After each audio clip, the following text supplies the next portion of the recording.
Hi అండి. Welcome back to our channel సత్యజన్ను. ఎలా ఉన్నారండి అందరూ? నేను బాగున్నాను. మీరు చాలా బాగుండాలని కోరుకుంటున్నాను. నేను 10 ఇయర్స్ నుంచి హైదరాబాద్‌లో ఉంటున్నాను గానీ, ఒక ఫేమస్ టెంపుల్‌కి ఇంకా వెళ్ళలేదండి. ఆ టెంపుల్‌కి ఈరోజు వెళ్ళబోతున్నాము. నాతో పాటు మీకు కూడా చూపించేస్తాను ఆ టెంపుల్‌ని. ఆ టెంపుల్ గురించి కొన్ని విషయాలు కూడా షేర్ చేసుకుంటున్నాను. లేట్ చేయకుండా వీడియోలోకెళ్ళిపోదాము.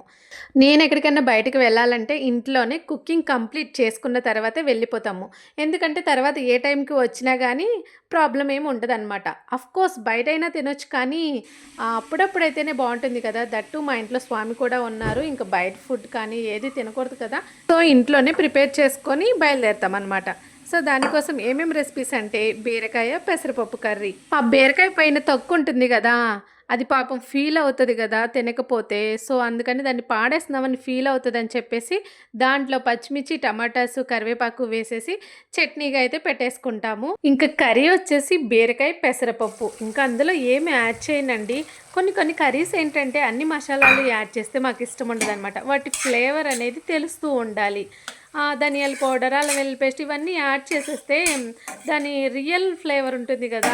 అది పోతుందనమాట. సో, వేటిలో అయితే యాడ్ చేయాలో వాటిల్లోనే యాడ్ చేసుకోవాలి. ఎందులో అయితే యాడ్ చేయకూడదో అందులో యాడ్ చేసుకోకూడదనమాట. సో, అట్లా ఒరిజినల్ ఫ్లేవర్ అనేది పోతది ఇవన్నీ యాడ్ చేయటం వల్ల. సో, బీరకాయ కూర ప్లెయిన్‌గానే చేసేసుకుంటున్నాము. ఇంక చట్నీకైతే గ్రైండ్ చేసేసుకుంటున్నాను. నాకు సాల్ట్ వచ్చేసి స్పూన్‌తో ఎంత క్వాంటిటీ వేయాలో తెలుస్తుంది. అదే కల్లుప్పు ఉంటుంది కదా! రాళ్ళుప్పు అదైతే చేత్తోనే తెలుస్తది. స్పూన్‌తో అయితే అస్సలు తెలీదు.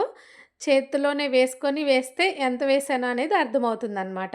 ఇంక ఈ లోపల దేవాంష్ కూడా రెడీ అయ్యి వచ్చేసాడు కాబట్టి వాడికి కూడా టిఫినేసి ఇచ్చేస్తున్నాను. ఇంక టిఫిన్ తినేసేసి ఇంక బయలుదేరిపోవటమే టెంపుల్‌కి. మార్నింగ్ టైమే వెళ్తున్నామనమాట. మన సిటీలో ఉండే ట్రాఫిక్ గురించి తెలిసిందే గదా! అందుకని చెప్పేసి ఇంకా మార్నింగ్ బయలుదేరిపోయామనుకో, ఇంకా అంత ట్రాఫిక్ జామ్ ఏమి అవ్వదు కాబట్టి, సో, ఆఫ్టర్‌నూన్ కల్లా వచ్చేయొచ్చు. చట్నీ అయితే రెడీ అయిపోయింది. ఈ బీరకాయ పచ్చడిలో నేనింకా ఎక్స్‌ట్రా పోపేమి వేసుకోమండి మా ఇంట్లో. ఎందుకంటే ఆయిల్ కన్జంప్షన్ తగ్గించొచ్చు కదా! అందుకని చెప్పేసి ఇంక పోపు ఏమెయ్యం. ఒకవేళ పోపేయాలంటే దాంట్లో 2 స్పూన్స్ అన్న ఆయిల్ వేయాలి కాబట్టి, సో, అది స్కిప్ చేసేసి డైరెక్ట్‌గా అలాగనే తినేస్తాము. సో, ఇక్కడ బీరకాయ కూడా మగ్గిపోయింది కాబట్టి ఇంకా ఉప్పు, కారం, పసుపు ఇవి యాడ్ చేసేస్తే బీరకాయ కూర కంప్లీట్ అయిపోతుంది. ఇంకా 2 కర్రీస్ అయిపోయినాయి. ఆల్రెడీ అన్నం కూడా వండేశాను. మాకంత వేడి వేడిగా లేకపోయినా ఏం పర్లేదండి. అప్పటికప్పుడు అడ్జస్ట్ అయిపోతాం. ఏం పర్లేదు.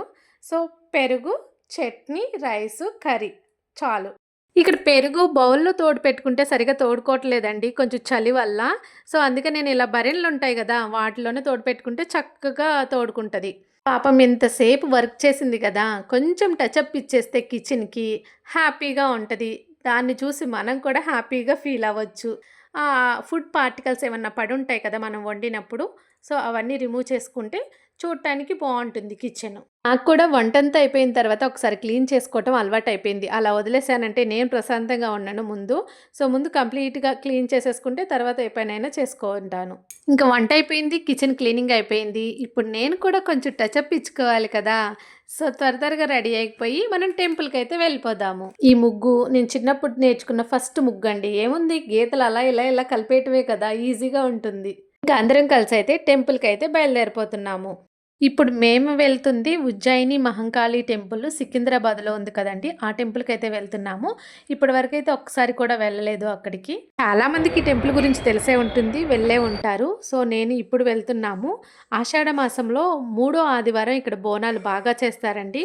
అప్పుడు రంగం చెప్తారు కదా! అది కూడా ఈ టెంపుల్‌లోనే చెప్తారు. అంటే భవిష్యవాణి చెప్తారు ఇక్కడ.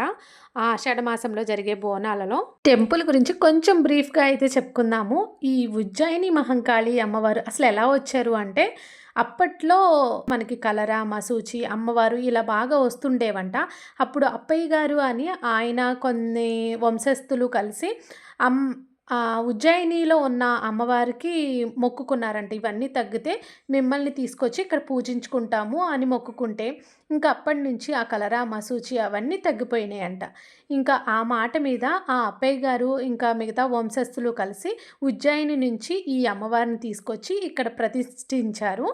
అప్పుడు ఈ అమ్మవారికి సెపరేట్‌గా స్పెషల్‌గా ఏదన్నా చేయాలి అనుకున్నారంట.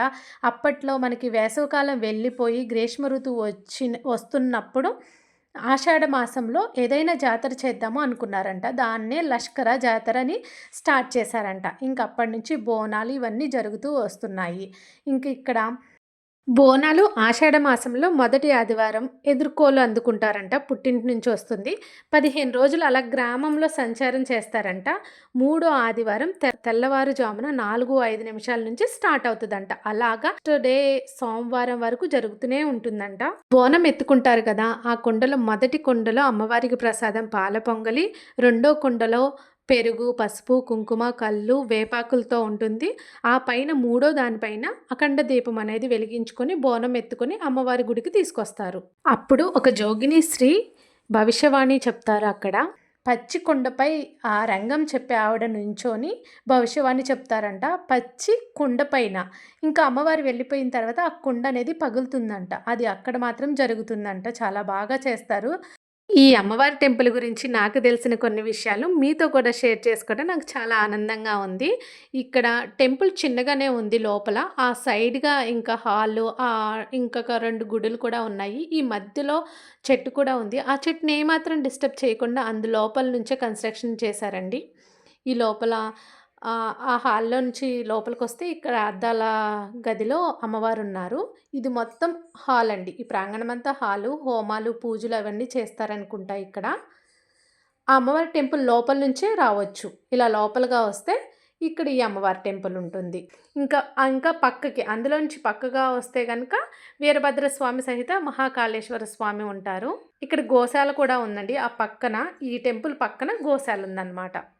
ఇక్కడ ప్రసాదంగా పులిహోర ఉంది, లడ్డు ఉంది. సో టెంపుల్కి వెళ్ళినప్పుడు ప్రసాదం తీసుకోకుండా వస్తామా? సో లడ్డు తీసుకున్నాము, పులిహోర ప్యాకెట్స్ కూడా తీసుకున్నాము. ఆ 2 మా దేవాంశ్ ఫేవరెట్ అనమాట. లడ్డు ఇష్టం వాడికి, పులిహోర కూడా ఇష్టం అనమాట. పులిహోర అయితే ఇంకా డే మొత్తం పెట్టిన బ్రేక్ఫాస్ట్, లంచ్, డిన్నర్ 3 సార్లు పెట్టిన పులిహోర తినేస్తాడు. అంత బాగా ఇష్టం అనమాట. అది కూడా చింతపండు పులిహోర కాబట్టి ఇంకా టేస్టీగా ఉంటుంది. దట్టు టెంపుల్ ప్రసాదంలో పులిహోర అయితే ఇంకా బాగా టేస్టీగా ఉంటుంది కదా. ఇంకా ప్రసాదం తినేసి ఇంకా బయటకు వచ్చేస్తున్నాము. ఇక్కడ మీకు చెట్టు అని చెప్పాను కదా, ఇది వేప చెట్టు అండి. ఇది ఇక్కడ నుంచి బిల్డింగ్ పై వరకు ఉంది. దాన్ని ఏమాత్రం డిస్టర్బ్ చేయకుండా ఆ పక్క నుంచి కన్స్ట్రక్షన్ అయితే చేశారనమాట. ఎప్పటిదో అనుకుంటే ఈ చెట్టు. ఆ చెట్టుకు కూడా అలంకరణ చేశారు. అంటే వస్త్రం, పూలు, పసుపు, కుంకుమ అన్నీ సమర్పించారు. అక్కడ కూడా నమస్కరించుకుంటున్నారు అందరూ. ఇంకా టెంపుల్లోంచి బయటకొచ్చేస్తే మీకు పైన చెట్టు చూపిస్తున్నాను చూడండి. ఆ చెట్టే వేప చెట్టు లోపల నుంచి బయటకొచ్చింది. ఈ అమ్మవారి గుడి ఎదర సైడ్ ఏమో ఆపోజిట్ సైడు శివాలయము అండ్ నరసింహస్వామి టెంపుల్ 2 ఉంటాయి. అవి కనిపించు. షాప్స్‌లోకి క్లోజ్‌గా ఉన్నట్టుంటాయి. గుడి ఉన్నట్టు అనిపించదనమాట. చూసుకొని అక్కడికి కూడా వెళ్ళండి. ఈ నరసింహస్వామి టెంపుల్ లోపల నుంచే మన లోపల శివాలయం కూడా వెళ్ళొచ్చు. శివాలయానికి వెళ్తే ఆ లోపల నుంచి ఈ నరసింహస్వామి టెంపుల్‌లోకి రావచ్చు. రెండిట్లకి మధ్యలో కనెక్షన్ లాగా స్టెప్స్ ఉంటాయన్నమాట. అది నేను తర్వాత చూపిస్తాను మీకు.